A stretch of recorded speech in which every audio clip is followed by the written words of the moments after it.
Hello everyone, I am Drew Duncan, and this is the Sync 57 Sports Show. Today we're going to be talking about the Kansas City Chiefs matchup with the Oakland Raiders. We're going to be discussing the obviously bad roughing the passer play call, but probably in a different way that you haven't heard it talked about yet. Matt Rule is officially out, and we're going to be talking about college football games to look forward to this weekend and why. And we're going to spend very little time talking about AB, because damn. Whew. Okay. First thing is first. Let's go ahead and get right down to it. Tom Brady, the roughing the passer call at the end of it, obviously a bad call, right? Obviously a bad call. Here's the thing, all right? And I'm going to keep this very simple and very short and very sweet. It was a bad call, but let's not forget, while it did more than likely alter the outcome of that football game, ATL still with a chance to stop them. Their usage of their timeouts was not very good, and they were down 21-0 going into the fourth quarter, and Mariota didn't even throw for 150 yards in that football game, nearly turned it over on a fumble. Just horrific football from the Falcons all the way around before that happened. Oh, and let's not forget that Tom Brady threw for over 200 yards in the first half. The Atlanta defense actually played bend but don't break football to the letter of that explanation that we have heard so many times over the years. They finally get back into it, 21-15. The referees came out who made that call and said, look, he unnecessarily threw Tom Brady. And he is justified in that play call because of what happened to Tua. So I'm not saying that the league is freaking out. What I am saying is that given the circumstances that happened beforehand, the NFL is looking and going, well, because I'm going to say something, that should have been a penalty on that play. And Adonican Sue will tell you all about that. With what happened with Tua. Had that been him, guarantee you that was a flag. That should have probably been a flag, given how the NFL has played today. Not to mention the alleged mistakes that have been coming out about the whole Tua situation, things that they potentially overlooked when they were discussing the possibility of a concussion, even though they maintained their stance that it was a back issue. Again, what I am telling you is, because it's not about that, is that is why those officials felt justified making that call in that situation.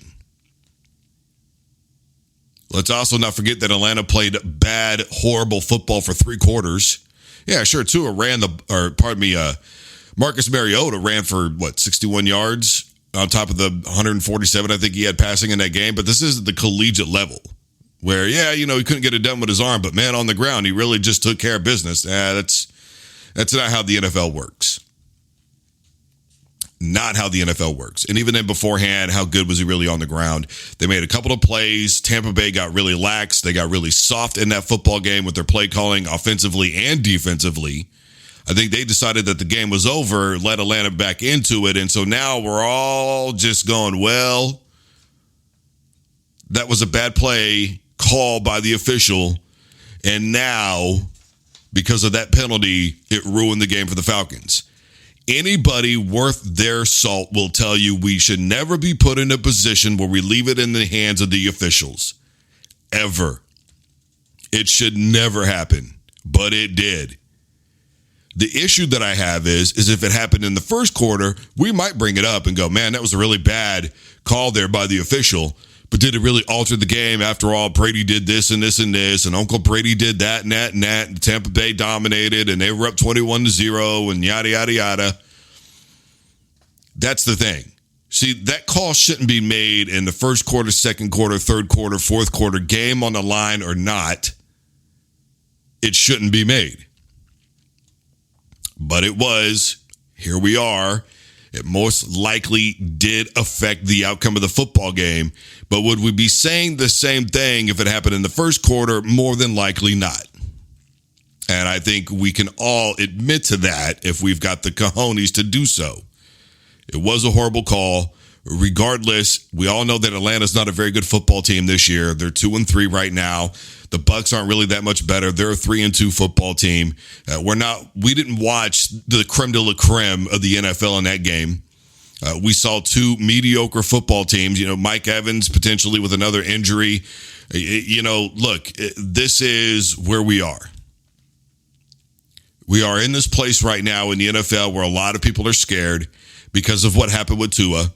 And I get it. We don't want to see people hurt like that. I mean, we don't know what's going to happen with Tua. That young man's career is potentially over. And it's sickening. You never want to see that from somebody. It's awful. To me, it is what it is in terms of the bad play call or, call by the referees there. It is what it is. They are justified, whether we want to admit to it or not. That doesn't mean it was the right call to make, but they are justified in the call that they did make on it. The only thing that really bothers me when all is said and done was there was no conference like we normally see with officials before we all knew what was happening. One of the refs, Brady's going, hey, what's going on? And one of the refs, hey, man, it's on them. All right.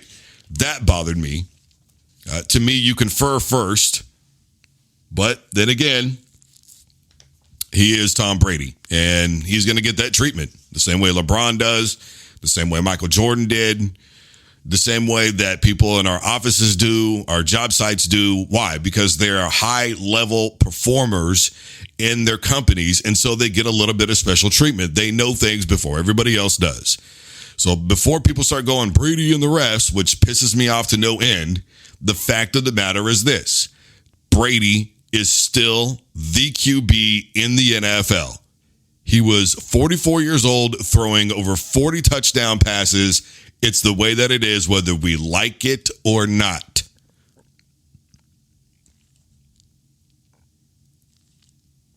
Does that mean it wasn't a bad call by the officials? No. Are they justified, especially with what happened with Tua? Yes. Whether we like it or not.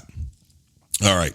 On other things, the Kansas City Chiefs, speaking of not allowing the officials to dictate anything, man, I got to tell you right now, if Kansas City doesn't win this game by 40, I am going to question how good they really are. I think we all know now Josh McDaniels is not a good football coach in terms of being a head coach. Just not. He was horrible at Denver. He started out 0-3 against the Raiders. He got a win against Denver, which he probably wanted for multiple reasons. Number one, it's desperation. Your own team is 0-3. Then on top of that, hey, you guys fired me. Really want to win the game. Honestly, when you look back at it, it wasn't a game that that Vegas necessarily deserved to win. And here we are. And if you really watch that game, do you think to yourself, man, the Raiders really should have beat Denver? No.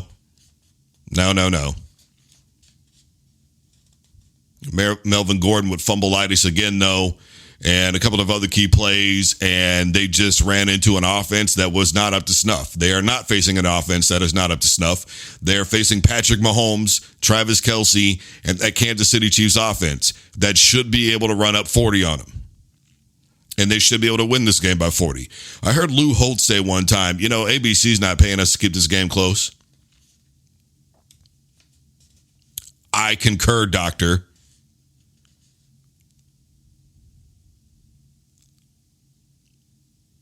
Win by 40. Hell, win by 50. Who cares if it's an entertaining game or not?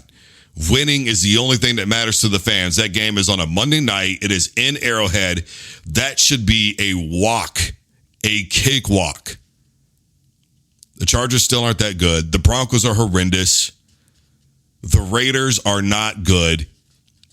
Establish your dominance in the division. Wasn't everything that everybody talked about with Denver getting Russell and, the Raiders going after Devontae Adams and all these things that everybody did, it was all to keep up with the Chiefs, and everybody has failed miserably in being able to do it. Reassert yourself in that division. We're still the team. We whipped you by 40. See ya in a few weeks, amigo. Hope you come ready then. Matt Rule is officially out in Carolina. That didn't take long. 1-4 this year. They didn't play very good against the Browns. Had a chance to win that game late. Could not seal the deal. That was a bad call at the end of that football game for roughing the passer. That put them in a position to be able to continue and go. And so they were able to get down, kick a field goal. They win that football game. The Browns have proved to be subpar. We're not talking about them for a championship this year, at least not in my estimation or in the estimation of a lot of other people. They really haven't had any good seasons under Matt Rule. You get Baker Mayfield. There's a lot of hype behind that. A lot of people trying to debate whether or not letting go of Baker was the right thing, especially given with what happened with Deshaun Watson. I think without that, though, we all would probably take Deshaun Watson in terms of his playing ability over Baker Mayfield. I know that I would. I thought Baker got disrespected given what he had done for that organization. You can't win them all.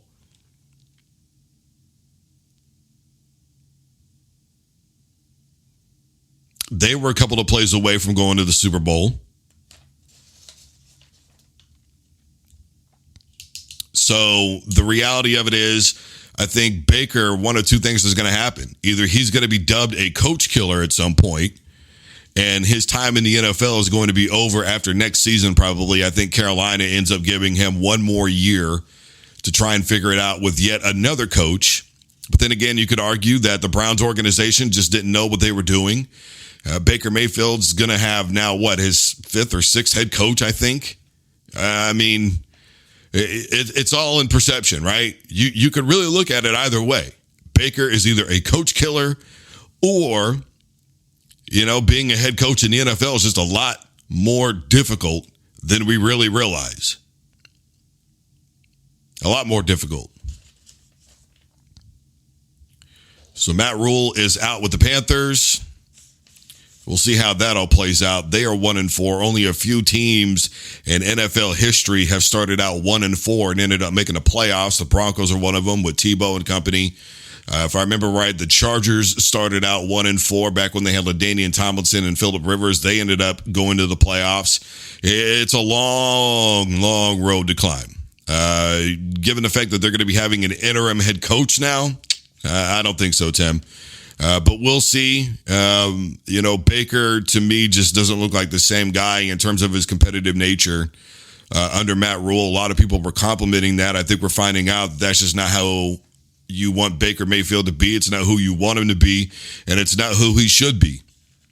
Baker is at his best when he's playing pissed off football. That's all there is to that. Moving on, Antonio Brown, like I said, not going to spend a lot of time on this. Look, man, dude's being a buster. And I think that's pretty clear. I don't think I'm saying anything out of the ordinary there. It's not exactly a hot take. It's not shock value. I'm not going to present any information that people don't already know. He posted that picture of that book, Daddy's Not Here Anymore. And, of course, Antonio Brown is there in the window watching Brady leave while his daughter waves goodbye, and his, I guess, still wife, Giselle, stands right there, and they watch him go. He smiles and leaves, and there's AB chilling. Bro, calm down. Just calm down, bro. A lot of people are saying, look, man, this is the effect of CTE. I'm not a doctor. I don't know about that. I know that I've interviewed a lot of doctors about CTE. I have an award for a piece that I did on concussions. To me, this is not symptomatic of CTE behavior, predicated upon the research that I've done.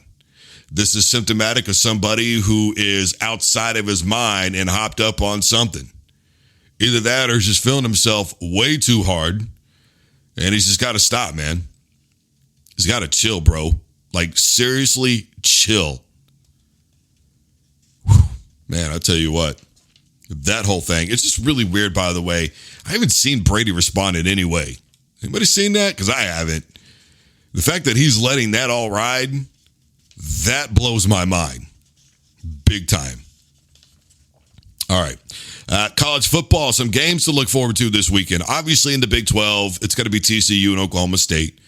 TCU moves up to 13 in the rankings. Oklahoma State currently at number 8 in the rankings. We're going to find out how good those two teams really are. Oklahoma State struggled really badly with Texas Tech the other day. TCU's got a legitimate defense, despite Bean coming in and playing a really good game for KU in the second half. TCU's got a legit defense. I think the best defense in all of Big 12. So one of two things are going to happen. To me, I think we're either going to see a shootout or a blowout. It's all going to be about the coaching right now and how they are able to get their guys together and help them handle the pressure, because both teams are in a very good situation. I pointed out that if TCU wins that football game, they probably end up taking the Big 12. We're not going to see Baylor do it. KU and Oklahoma State are still going to have to play each other, so we'll see how that plays out. Obviously, TCU's already taking care of business there. So if they win, they've already got by OU, right? They manhandled them. Texas, maybe, so we'll see. But as of the moment, it looks like the winner of that game is probably going to end up taking the Big 12 because of the head-to-head matchups. TCU's already going to get over on KU. They'll be over on Oklahoma State at that point. Who's going to, stop them legitimately? I like Ewart and company. Texas has got a hell of an offense when he's in healthy, obviously. He's got a bright future, and I'm going to tell you what, Sark and company going into next season, they could be looking at the real deal. But as of the moment, they're a 4-2 football team. The defense isn't as good as the OU game suggests by any stretch of the imagination. And I think that the way it all plays out, it'll be TCU's to lose if they're able to get by Oklahoma State and vice versa.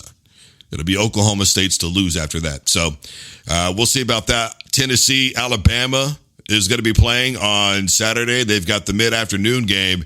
Man, Alabama struggled with that Texas team that we just talked about. Took pretty much a last-second field goal to win that game. I think there was about 20 ticks left, somewhere in that neighborhood, when they scored that field goal. They've struggled a little here and there. They really haven't played anybody outside of Texas that make you go, wow. Difficult schedule. Tennessee, they've already beat Florida. Florida beat up on Utah. Utah was still ranked going into last weekend. I haven't seen them in the polls now after that game against UCLA. So we'll see how that all plays out. But, when you start looking at similar head-to-head matchups, the fact that Florida manhandled Utah, and then Tennessee goes in and for the most part dominates Florida. Florida made a run towards the end of that football game, just not enough firepower to get it done. How good is Tennessee and Alabama? To me, that's the most intriguing game. And it's not about it being SEC. I'm not being an SEC biased. I've always said that the SEC has been carried by Alabama for the most part, even though I do think that Georgia is now the number one team in all college football. They should be anyways, in my estimation, because they've been doing what they're supposed to do, facing opponents that are not up to their level, and they've been beating them up, and that's all there is to it. Sure, Oregon's not that good, but by that connotation, Georgia did what they were supposed to do. Whoop the hell out of them. Right? So, Auburn, again, not a very good football team. They're out of the SEC West. A lot of people will tell you they're the best subdivision in all college football. Georgia smacks them around. An SEC West football team smacks them around. Right? So they're doing what they're supposed to be doing. Have they really played anybody that's up to snuff? No. So we'll see. But right now, the focus, Tennessee and Alabama, I got to tell you, man, that Alabama defensive line is the best in all of college football. They were the reason why they beat Cincinnati last year in that playoff game. They are the reason that team has been where they are. They are aggressive. They are fast. They are physical. They are intelligent. They bat the ball down a lot. They know how to play containment. They understand their assignments better than any other group, to me, in all of college football.